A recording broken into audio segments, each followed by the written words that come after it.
Well, thank you, Susan, and everyone affiliated with Berkeley OLLI for inviting me back. I've certainly enjoyed my first two courses here, and I know I will, and I hope you'll enjoy this one as well. Dixie Voices, The World of the Antebellum South, is a companion course to the class that I taught last fall called Civil War Profiles. In that course, we looked at the events of leading up to the Civil War, which in my judgment is the seminal event in the American experience.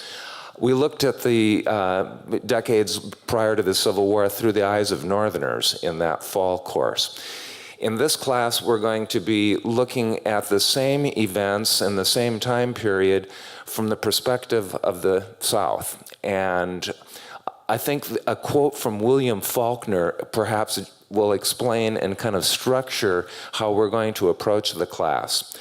The great Southern writer Faulkner once said, "To understand the world, you must first understand a place like Mississippi."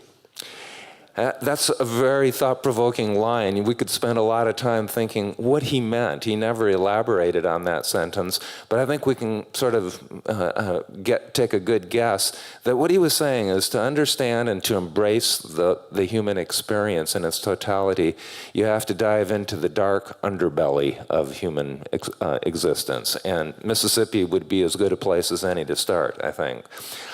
So that's what we're going to try to do in this class, is understand the South, not just Mississippi, but the 11 states of the Confederacy will be our primary emphasis. It will not be exclusively a political history class. In fact, we really only have 1 week devoted to Southern politics. Most of the class will be an anthropological dig, so to speak, in which we're going to try to identify the key elements which shaped and molded the Southern worldview. Why was it that Southerners took such a radically different path from their countrymen who lived only 200 miles to the north, 300 miles away perhaps? We'll look at the environment, the climate, the economy of the South.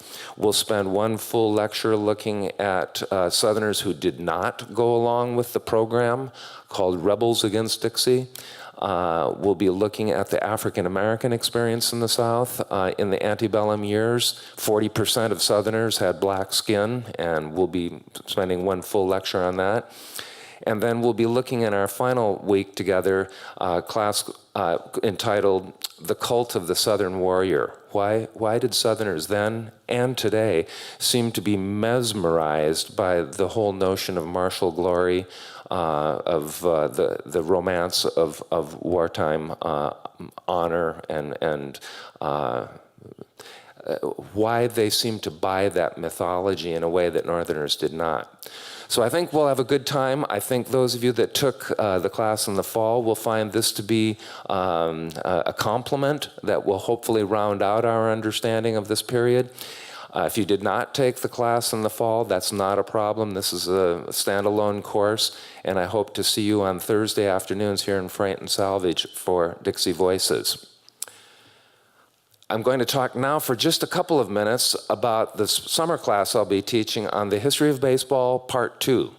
Last year in June, Susan invited me to teach my course, an introductory course on baseball, and we're going to continue our exploration of the grand old game this coming June with 4 new lectures. The first one will deal with a tour of America's classic ballparks.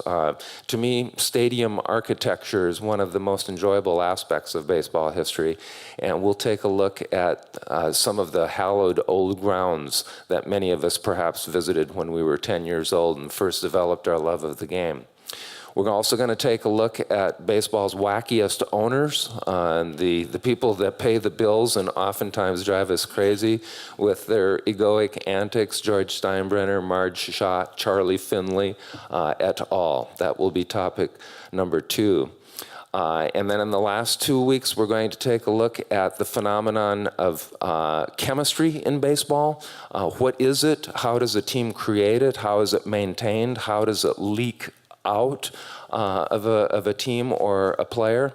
And then we're also going to take a look at baseball's bad boys. This is one of my favorite lectures. Why is it that we're so fascinated with the people who cheat, the rotters, the scoundrels, the drunkards, the drug users, all the people that make up baseball's colorful history? They're a lot more fun than looking at people like Lou Gehrig, who seemed like he never did anything wrong in his life. So we'll be having a good time, I think, in our History of Baseball class, Part 2. So once again, Susan, thank you for having me back twice. I'm looking forward to joining you all again.